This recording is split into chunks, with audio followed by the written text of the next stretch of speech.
नमस्कार बच्चों, आज की हिंदी पाठशाला में आप सबका हार्दिक स्वागत है। आज हम लोग अनुच्छेद लेखन के विषय में चर्चा करेंगे एक बार फिर से। तो आज का सुविचार है, मन के हारे हार है, मन के जीते जीत। मतलब कि एक उक्ति है कि हारिए न हिम्मत, विसारिए न हरिनाम। अर्थात व्यक्ति को कभी हिम्मत नहीं हारनी चाहिए। तो इसी सूक्त के साथ, इस सुविचार के साथ हम लोग आज अनुच्छेद के विषय में अध्ययन करेंगे। तो इस लेख में हम अनुच्छेद लेखन के बारे में जानेंगे। ठीक है, अनुच्छेद लेखन होता क्या है, अनुच्छेद लिखते समय किन किन बातों का ध्यान रखना चाहिए, अनुच्छेद की प्रमुख विशेषताएं कौन कौन से हैं, और साथ ही इस लेख में हम कुछ अनुच्छेद उदाहरण के रूप में भी दे रहे हैं, है ना।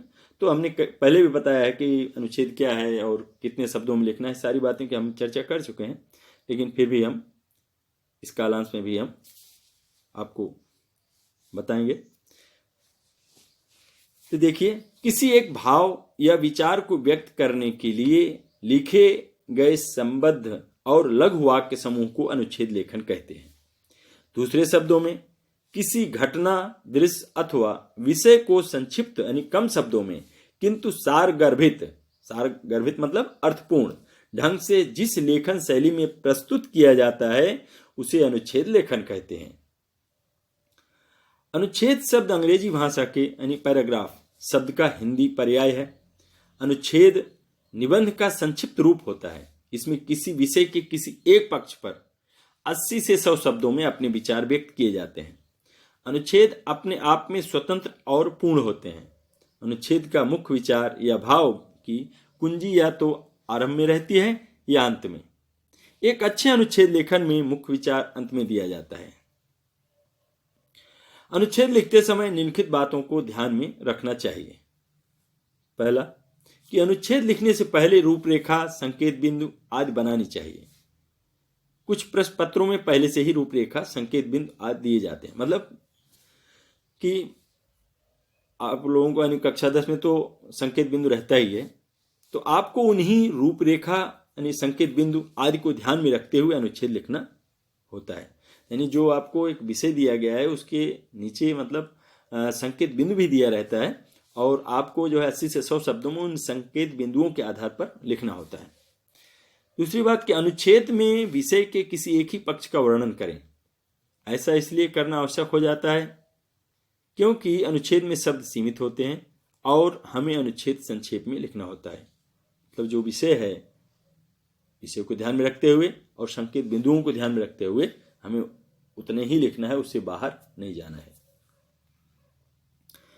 भाषा सरल, स्पष्ट और प्रभावशाली होनी चाहिए ताकि समीक्षक या पढ़ने वाला आपके अनुच्छेद से प्रभावित हो सके।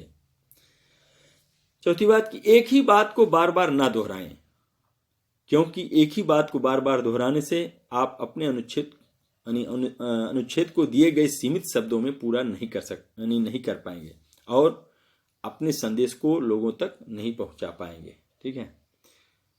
दूसरी बात और पांचवी बात कि अनावश्यक विस्तार से बचें लेकिन विषय से ना हटें। ये भी है, आपको भले ही संक्षेप में अपने अनुच्छेद को पूरा करना है, परंतु आपको ये भी ध्यान रखना है कि आप अपने विषय से ना भटक जाएं। अगली बात है कि शब्द सीमा को ध्यान में रखकर ही अनुच्छेद लिखें। ऐसा करने से आप अपने अनुच्छेद में ज्यादा से ज्यादा महत्वपूर्ण बात लिखने की ओर ध्यान दे पाएंगे। उसके बाद है, पूरे अनुच्छेद में एक रूपता होनी चाहिए। ऐसा नहीं होना चाहिए कि कहीं कोई बात विषय से अलग लगे और पढ़ने वाले का ध्यान विषय से भटक जाए। आठवीं बात की विषय से संबंधित सूक्ति अथवा कविता की पंक्तियों का प्रयोग भी कर सकते हैं। इससे आपका अनुच्छेद बहुत अधिक प्रभावशाली और रोचक लगेगा। अगला कि अनुच्छेद के अंत में निष्कर्ष समझ में आ जाना चाहिए, यानी विषय समझ में आ जाना चाहिए।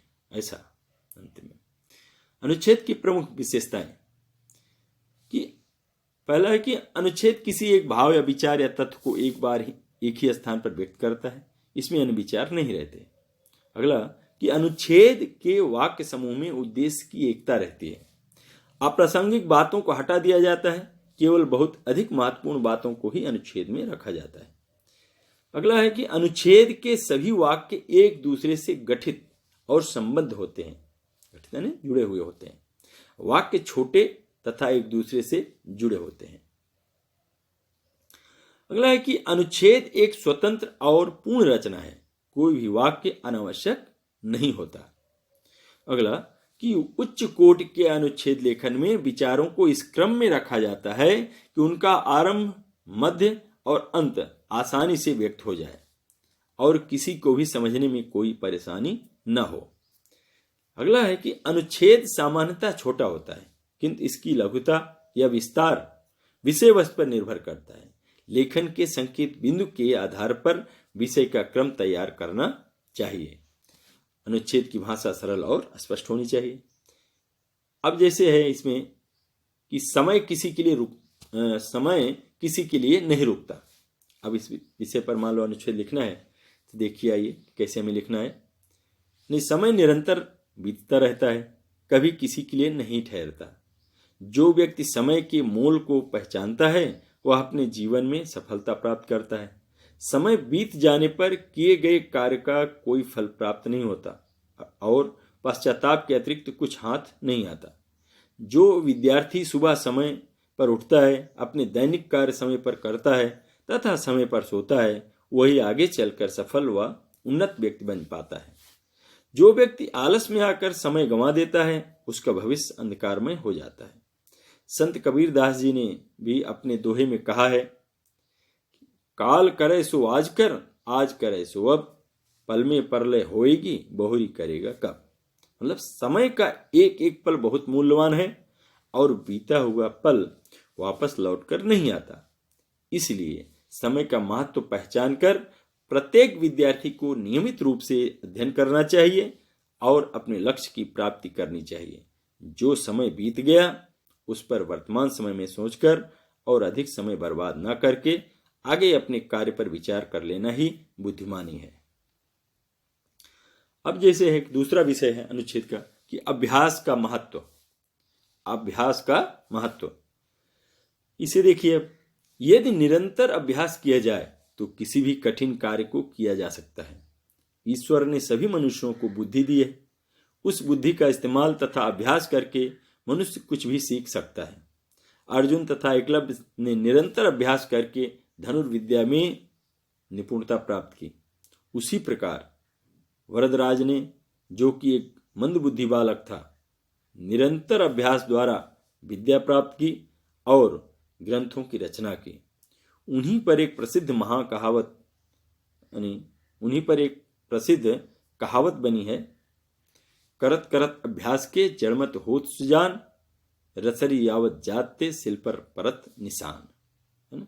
मतलब यानी कि जिस प्रकार रस्सी की रगड़ने से या रस्सी की रगड़ से कठोर पत्थर पर भी निशान बन जाते हैं, उसी प्रकार निरंतर अभ्यास से मूर्ख व्यक्ति भी विद्वान बन सकता है। यदि विद्यार्थी प्रत्येक विषय का निरंतर अभ्यास करें तो उन्हें कोई भी विषय कठिन नहीं लगेगा और वह सरलता से उस विषय में कुशलता प्राप्त कर सकेंगे। कहा भी गया है कि परिश्रम ही सफलता की कुंजी है और गांधी जी ने कहा है कि परिश्रम का कोई विकल्प नहीं है ना। इस तरह भी आप लिख सकते हैं। तो आज यहीं तक रखते हैं और मैंने आपको इतना दो विषय के विषय में बताया और मैं आपको एक आपको मैं गृह कार्य दे रहा हूँ एक अनुच्छेद लिखने के लिए। इसे हम कहें कि बढ़ती जनसंख्या। अब इसके संकेत बिंदु हैं, जनसंख्या वृद्धि एक भयावह समस्या, और दूसरा बिंदु है परिणाम, फिर बढ़ती जनसंख्या का कारण और समाधान। तो ये तीन बिंदु के आधार पर आपको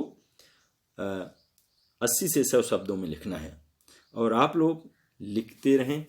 और लिखने के लिए यदि आप लिखते रहेंगे मात्रा गलतियां नहीं होंगी, अभ्यास बना रहेगा, क्योंकि बोर्ड की परीक्षा होनी ही है, हमें परीक्षा देनी ही है, तो लिखने का अभ्यास तो जरूर होना चाहिए। इसलिए जो प्रश्नोत्तर यानी प्रश्न दिया जाए उसे भी लिखें और जो अनुच्छेद दिया जा रहा है उसे भी लिखें। ठीक है, तो आज इन्हीं शब्दों के साथ मैं अपनी वाणी को विराम देता हूँ। धन्यवाद।